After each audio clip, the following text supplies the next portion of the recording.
My name is Kwame, and I have lived my entire life in the village of Ekuru. The village rests in the lush green heart of the hills, surrounded by thick forest that hums with the songs of birds and the rustle of the wind through the trees.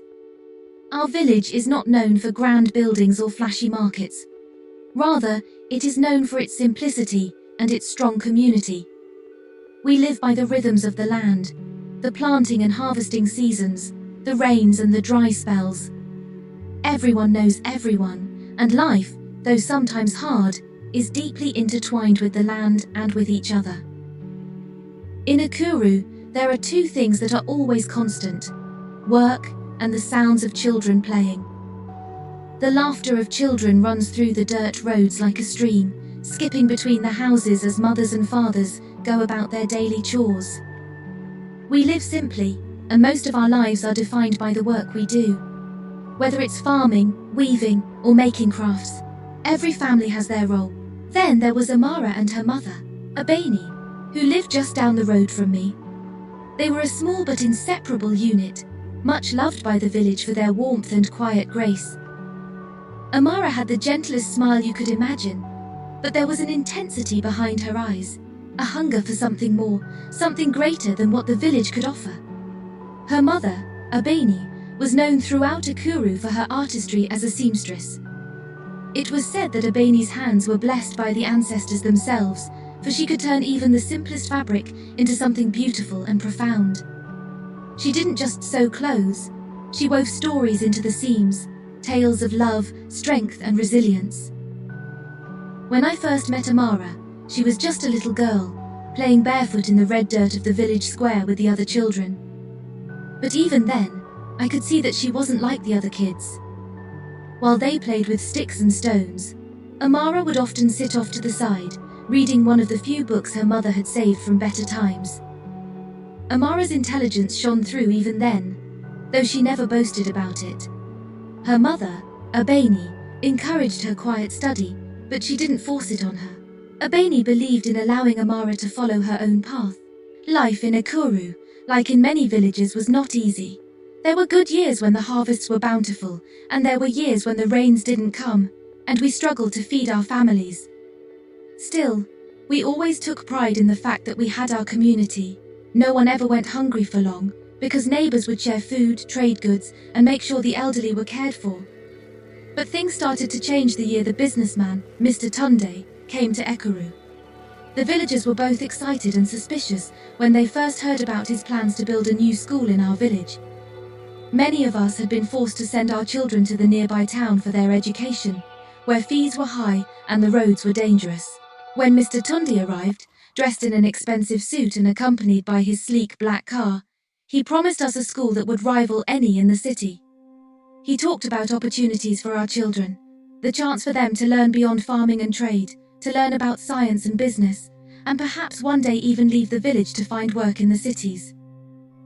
He said the school would open doors that would never close. At first, we celebrated. The village council met in the evening around a large fire where we shared roasted maize and millet porridge, discussing the potential of this new school. There were grand speeches about the future, and even the elders, who had seen many promises come and go, allowed themselves to hope. "This could change everything," said Chief Oba, his voice deep and measured, as he looked over the crowd with pride. However, as the construction of the school proceeded, cracks began to show in Mr. Tunde's plan. It became clear that the school was not meant for everyone. The fees were outrageously high, far higher than any of us could afford. In fact, the fees seemed designed to ensure only those who had money or status could send their children to the school. Mr. Tunde's promises of opportunity felt hollow when the reality set in. Amara, who had always excelled in school, was devastated. She had dreamed of going to this new school, of learning the things she had read about in the old books her mother kept. Abeni, too, felt the sting of this injustice. She worked tirelessly to save money, hoping against hope that she might one day send her daughter to this place that promised a future. But with each passing day, she knew it would never be enough. I remember the day Abeni came to my house, her face drawn with worry, her hands twisting in her lap. "Kwame," she said softly, "Amara is too smart for this village. She should be learning more. She deserves more. But despite her best efforts to plead with Mr. Tonda, nothing changed. The doors of the school remained closed to Amara.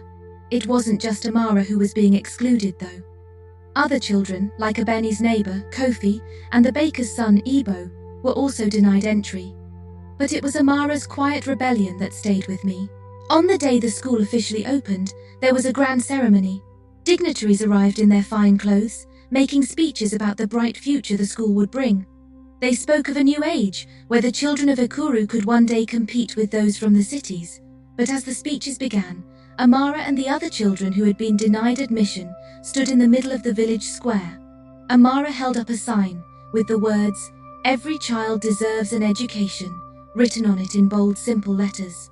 And behind her more children followed suit, holding their own signs. Some were just sticks with bits of cloth tied to them, but the message was clear. I was among the crowd that gathered, drawn by the sounds of murmurs and shouts. There, standing in the square, was Abeni, her posture as straight as I had ever seen it, a woman who had carried the weight of the world for so many years. She climbed onto a wooden crate and addressed the crowd. "We are not asking for charity," she said, her voice carrying through the air. "We are asking for fairness. Our children are not less than the children of the wealthy. They are our future, and they have the right to an education." For the first time, Abeni wasn't speaking quietly to a few people. She wasn't just stitching clothes or offering gentle advice. She was speaking for every mother, father and child in Ekuru who had ever felt forgotten or left behind. I watched as the villagers stood in stunned silence, then began to clap. At first, it was just a few people, but soon the entire square was filled with applause and voices rose in solidarity. I saw Mr. Tunde in the crowd, his face red with embarrassment, but Abeni did not flinch. She continued, explaining how a community that denied its children the chance to grow would only wither in the end. "The future of Ekuru belongs to all of us," she said, "not just the ones who can pay to sit in a classroom." It wasn't long before the pressure from the villagers became too much for Mr. Tunde to ignore. He agreed to reduce the fees, making the school accessible to all the children in Ekuru. Abeni had won. Her courage had changed everything.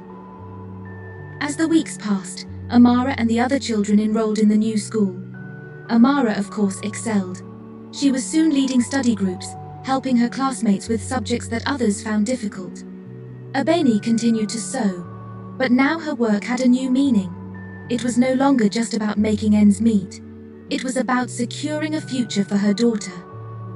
Amara eventually became a teacher herself, not just in Ekuru, but in villages across the region. She taught not only lessons from books, but the lessons she had learned from her mother and the people of Ekuru. Lessons of resilience, dignity, and quiet strength. Whenever I think back to that day in the village square, I am reminded of what true courage looks like.